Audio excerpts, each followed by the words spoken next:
Good evening everyone. In this video we will discuss about PERT and CPM. तो इन दोनों में हमें difference समझना है। तो पहले हम बात करते हैं ये क्या है ना, CPM PERT है क्या। तो हम बात करेंगे कि CPM PERT क्या है। तो ये दोनों ही आपकी क्या है, ये प्रोजेक्ट मैनेजमेंट टेक्निक्स हैं। प्रोजेक्ट मैनेजमेंट टेक्निक्स हैं, both are project management technique. Project को हमें किस तरीके से मैनेज करना है, ठीक है, एक्टिविटीज को, किस एक्टिविटीज को रोकना है, कहां पर हमारा प्रोजेक्ट डिले होगा, अगर कोई प्रोजेक्ट डिले हो रहा है तो किस एक्टिविटी को हम शुरुआत करा सकते हैं जिससे हमारा प्रोजेक्ट अफेक्ट ना करे, टोटल ड्यूरेशन अफेक्ट ना करे। तो इस तरीके की चीजों को समझने के लिए हमारे पास प्रोजेक्ट मैनेजमेंट टेक्निक्स होती हैं, ठीक है, जो कि आपकी साइटों पे या जो भी वर्क चल रहा होता है, ठीक है, मान के चलो फॉर एग्जाम्पल आपका रिसर्च वर्क है, कोई बिल्डिंग कंस्ट्रक्शन है या किसी भी टाइप का कोई भी कंस्ट्रक्शन वर्क चल रहा है, उन सभी के लिए आपकी प्रोजेक्ट मैनेजमेंट टेक्निक्स को यूज किया जाता है, ठीक है। तो सिविल इंजीनियरिंग में इसका बहुत ज्यादा इंपॉर्टेंट रोल है। तो हमें समझना है कि दोनों में अंतर क्या है, PERT क्या है और CPM क्या है। तो PERT से हम समझते हैं, PERT stand for P for program, E for evaluation, R for review and T for technique. Program evaluation and review technique को हम बोलते हैं PERT, ठीक है। और हम यहाँ बात करेंगे CPM stand for critical path method. CPM stand for critical path method. तो आप ये दोनों में, ये तो इसका हो गया एक डेफिनेशन, फुल फॉर्म हो गई कि मतलब इसकी फुल फॉर्म क्या है, जो कि पूछ ली जाती है।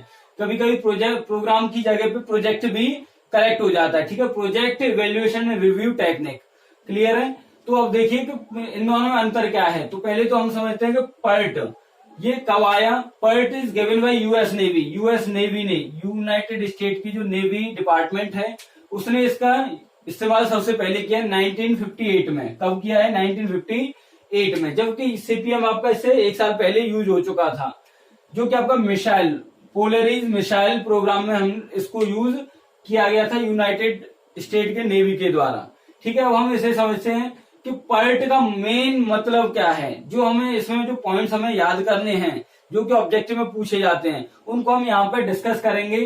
तो देखिए PERT, program evaluation review technique, तो हमने इसको याद करने के लिए, भाई इन चीजों को हमने याद करने के लिए क्या किया कि कुछ इन पॉइंट से ही मैंने इसमें कुछ वर्ड को निकाला और वहीं से मैंने याद करने के लिए कुछ अच्छे पॉइंट्स बनाए हैं। तो देखिए P स्टैंड फॉर प्रोबेबिलिस्टिक, ठीक है।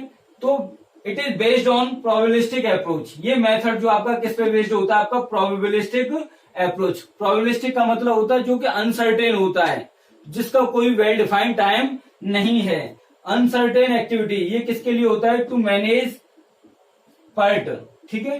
PERT का मतलब है to manage uncertain activity of the project. मतलब जिस प्रोजेक्ट की कोई भी ड्यूरेशन टाइम फिक्स नहीं है, जो कि 10 साल चले, 20 साल चले, 5 साल चले, 50 साल चले, जो जिसका भी टाइम फिक्स नहीं है, उन चीजों को हम बोलते हैं प्रोबेबिलिस्टिक अप्रोच। इसमें अनप्रेडिक्टेबल एक्टिविटीज को काउंट करते हैं, ठीक है।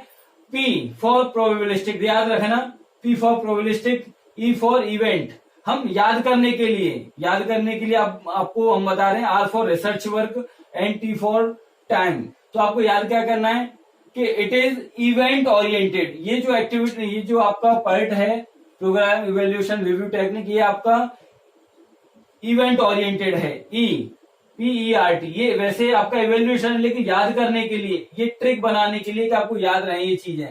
P फॉर प्रोबेबिलिस्टिक इस तरीके से, PER for research and T for time. तो आपको हमें ये चारों चीजों को समझना पड़ेगा। इट इज इवेंट ओरिएंटेड, ये इवेंट ओरिएंटेड है, जिसमें कि हम स्लैक को कंसीडर करके चलते हैं, ठीक है। इवेंट में हम स्लैक को कंसीडर करते हैं।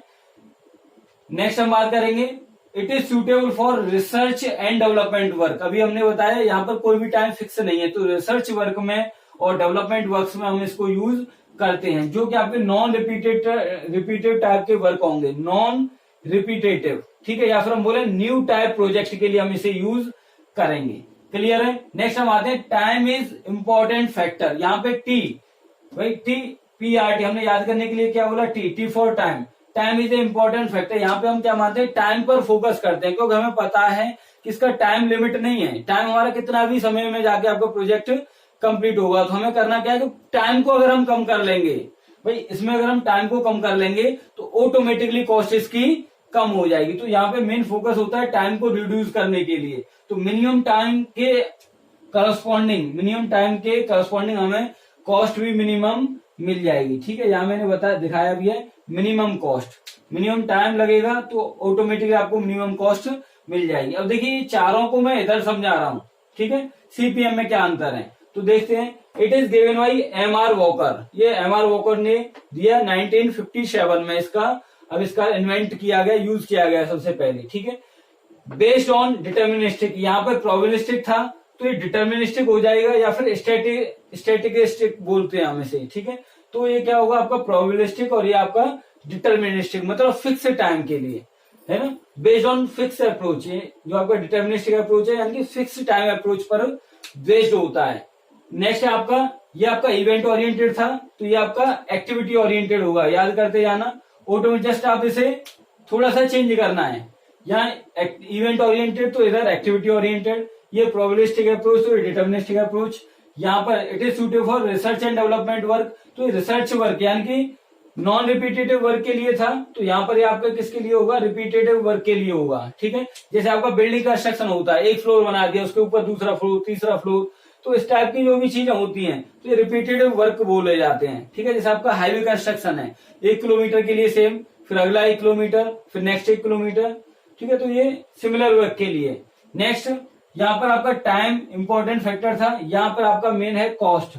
अगर आपने कॉस्ट को मिनिमाइज कर लिया तो ऑटोमेटिकली आपका कॉस्ट एंड टाइम मैनेज हो जाएंगे। तो यहाँ पे कॉस्ट को फोकस किया जाता है, यहाँ कॉस्ट को कम से कम करेंगे, करने की कोशिश करेंगे, कॉस्ट ऑप्टिमाइजेशन करेंगे, यहाँ टाइम ऑप्टिमाइजेशन करते हैं। ठीक है, ये चारों चीजें आपको समझ में आ गई होंगी। नेक्स्ट हम बात करेंगे, यहाँ पर आपका 3 टाइम एस्टिमेट होंगे। कितने? 3 time estimate, T0, TM, TP। ये अगर आपकी कोई एक्टिविटी हुई, मैं रेड पेन से दिखा रहा हूं, तो उस एक्टिविटी पे हम क्या लिखते हैं, जैसे 7 डेज, 8 डेज और 10 डेज, इस तरीके से लिखे रहते हैं। तो पहला जो होता है वो आपका optimistic time, T0 optimistic time, TM most likely time, TP मतलब आपका पेसिमिस्टिक टाइम। ऑप्टिमिस्टिक टाइम होता है जब सारी चीजें आपके फेवरेबल हैं, मतलब पूरा एनवायरमेंटल कंडीशन सब कुछ आपके फेवरेबल है। मोस्ट लाइकली मतलब उस टाइम पे ये आपका एवरेज टाइम होता है, जिस टाइम पे मतलब आपका कोई प्रोजेक्ट होने के ज्यादा चांसेस रहते हैं, मीन कंडीशंस होंगी यहाँ पर। और पेसिमिस्टिक टाइम में क्या होगा कि सारी कंडीशंस आपसे एडवर्स हो जाएंगी, पता चले बारिश होने लग जाए और भी कुछ दिक्कतें हो जाएं, साइड पे एक्सीडेंटल वर्क हो जाए, तो मतलब यहाँ पर जितना ज्यादा से ज्यादा टाइम बढ़ेगा प्रोजेक्ट का उतना ही यहाँ पर कॉस्ट बढ़ती जाएगी। तो तीनों का एक एवरेज लिया जाता है। ठीक है, एवरेज मतलब हम एक फॉर्मूला देते हैं यहाँ पर, उससे हम यहाँ पे फाइंड आउट करते हैं। तो एक्सपेक्टेड टाइम निकाला जाता है T0 plus 4TM plus TP divide by 6 करके, तो वहां से TE निकल के आता है एक एक्सपेक्टेड टाइम। क्लियर है? तो देखते हैं appropriate for high precision time estimate. अभी हमने बताया बहुत ज्यादा एक्यूरेसी टाइम पर हमें बहुत ध्यान देना है, तो हाई प्रेसिशन टाइम एस्टिमेट के लिए हम इसको यूज करते हैं। नेक्स्ट आते हैं, each activities follow beta distribution curve. ये जो पर्ट में जितनी भी एक्टिविटीज होंगी वो सभी आपकी बीटा डिस्ट्रीब्यूशन कर्व को फॉलो करेंगे। ठीक है, लेकिन ये कर्व जो आपका बीटा डिस्ट्रीब्यूशन को फॉलो करेंगे, लेकिन ये जो कर्व होगा कर्व आपका नॉर्मल ही रहेगा। तो क्वेश्चन में पूछा भी जाता है कि पर्ट के लिए, यहाँ पर देखिए PERT follows normal distribution curve. PERT आपका कर्व तो ये नॉर्मल रहेगा, ये नॉर्मल डिस्ट्रीब्यूशन कर्व, ये जो शेप है ये नॉर्मल डिस्ट्रीब्यूशन कर्व की शेप है। ठीक है, तो ये शेप तो वही रहेगी कर्व की, नॉर्मल डिस्ट्रीब्यूशन, लेकिन ये बीटा डिस्ट्रीब्यूशन को फॉलो करेगा। नेक्स्ट आते हैं हम, अनसर्टेन एक्टिविटी के लिए यूज किया जाता है। यहाँ पर आपका एक जो आपका वर्टिकल जो लिम्ब है उस पर आपका रहेगा प्रोबेबिलिटी और आपका हॉरिजॉन्टल पे रहता है टाइम। तो T0 सबसे कम टाइम लगेगा, TM एवरेज या मीन टाइम बोलते हैं हम इसे, उसी के करस्पॉन्डिंग फिर हमारा TE निकल के आया है एक्सपेक्टेड टाइम, देन TP। ठीक है, तो ये TE कैसे निकल के आया, जो फॉर्मूला हमने बताया था आपको कि TE निकालने का formula T0 plus 4TM plus TP divided by 6, ये TE निकालने का फॉर्मूला था। चलिए नेक्स्ट आते हैं, crashing concept not applicable. Crashing का मतलब होता है कि हमें क्या करना होता है, टाइम एंड कॉस्ट को कम करना होता है। ठीक है, टाइम एंड कॉस्ट को कम करने के लिए जो हम प्रोसेस को इस्तेमाल करते हैं that is called crashing of the network. ठीक है, तो होगा क्या कि यहाँ पर ये crashing of network is not applicable, यहाँ एप्लीकेबल नहीं होगा। नेक्स्ट हम आएंगे एक बार अगर आपने वंस फाइंडिंग एक्सपेक्टेड टाइम, ये अगर आपने टी निकाल लिया तो फिर अब ये क्या होगा, ये 3 की जगह पे आप क्या करेंगे, केवल 1 पुट कर देंगे, टी को पुट कर देंगे और वो टी आपका फिर अब किस तरीके से काम करने लगे, जैसे हम सीपीएम में करेंगे, जो हमारा सिंगल टाइम एस्टिमेट था। यहाँ क्या था आपका सिंगल टाइम एस्टिमेट। नेक्स्ट हम बात करेंगे पर to follow normal distribution curve, जो अभी मैंने बात कर रहा है कि कर्व आपका नॉर्मल डिस्ट्रीब्यूशन होगा, लेकिन जो एक्टिविटीज होंगी वो बीटा डिस्ट्रीब्यूशन को फॉलो करेंगे। नेक्स्ट आप project launching the space aircraft, कोई स्पेस एयरक्राफ्ट है, कोई रिसर्च वर्क है, कोई साइंटिस्ट का वर्क हो रहा है, कुछ भी चीजें हैं वो आपकी पर्ट के अंदर आती हैं। तो यहां तक हमने 4 चीजें डिस्कस पहले की थी। फिर से हम बात करते हैं, ये आपका डिटर्मिनिस्टिक मॉडल होता है, डिटर्मिनिस्टिक अप्रोच यानी कि फिक्स टाइम रहता है। यहाँ पर सीपीएम आपका एक्टिविटी ओरिएंटेड है, सुटेबल फॉर ये रिपीटेटिव टाइप ऑफ वर्क के लिए, ये नॉन रिपीटेटिव वर्क के लिए। यहाँ एक्टिविटी में हमारा क्या यूज हुआ था, स्लैक यूज हुआ था, तो यहाँ पे फ्लोट को यूज करते हैं। यहाँ पे हमारा क्या यूज होता है, फ्लोट यूज करते हैं। नेक्स्ट आपका cost is most important criteria होता है यहाँ पर कॉस्ट का, और केवल single time one time estimate को हम यूज करते हैं, यानी कि टाइम हमारा क्या है, यहाँ पर फिक्स टाइम है, एक ही टाइम है जिसमें कि आपके किसी प्रोजेक्ट को कंप्लीट होने की 100% प्रोबेबिलिटी होती है। It is used for reasonable time estimate, मतलब यहाँ पर क्या था, ये कोई भी फिक्स टाइम नहीं था, ठीक है, लेकिन यहाँ पर क्या है कि आपका फिक्स टाइम है, तो रीजनेबल टाइम एस्टिमेट में हम इसे यूज करते हैं। फॉलो नॉर्मल डिस्ट्रीब्यूशन कर्व को फॉलो किया जाता है। फ्रीक्वेंसी, इधर आपकी फ्रीक्वेंसी है और इधर आपका टाइम है, ठीक है, तो ये आपका नॉर्मल डिस्ट्रीब्यूशन कर्व हुआ। Crashing concept is applicable, crashing of the network को हम यहाँ पर एप्लीकेबल कराते हैं। क्रैशिंग ऑफ द नेटवर्क क्या होता है कि हमें क्या करना पड़ता है, कॉस्ट एंड टाइम को मिनिमाइज करने के लिए जो भी हम प्रोसेस को अडॉप्ट करते हैं, that is called crashing of the network. Next हम आते हैं 100% प्रोबेबिलिटी कंप्लीशन। बताया गया था कि प्रोबेबिलिटी कंप्लीशन आपका यहाँ पर 100% होता है, ठीक है, किसी भी एक्टिविटी के लिए। और ये किसके यूज में होता है, to manage well defined activities. ये जो मेथड है वो वेल डिफाइंड एक्टिविटीज के लिए प्रोजेक्ट मैनेजमेंट टेक्निक है। प्रोजेक्ट मैनेजमेंट टेक्निक है किसके लिए, वेल डिफाइंड या to manage well defined activities के लिए। नेक्स्ट हम आते हैं, it is use of building construction, जो आपके रिपीटेड टाइप ऑफ वर्क होते हैं।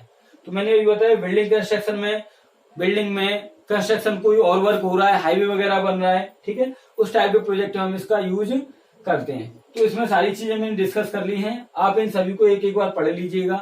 फ्लोट क्या है, स्लैक क्या है, ये मैं आपको नेक्स्ट वीडियो में बताऊंगा। फ्लोट, स्लैक और आपके interfering floats, type of float, types of slacks, ये सब क्या होते हैं। क्लियर है, यहाँ पे मैंने सभी डिफरेंस बता दिए। अगर इसमें कोई प्रॉब्लम हो, डाउट हो, then you can share me and comment on this video. Thank you very much.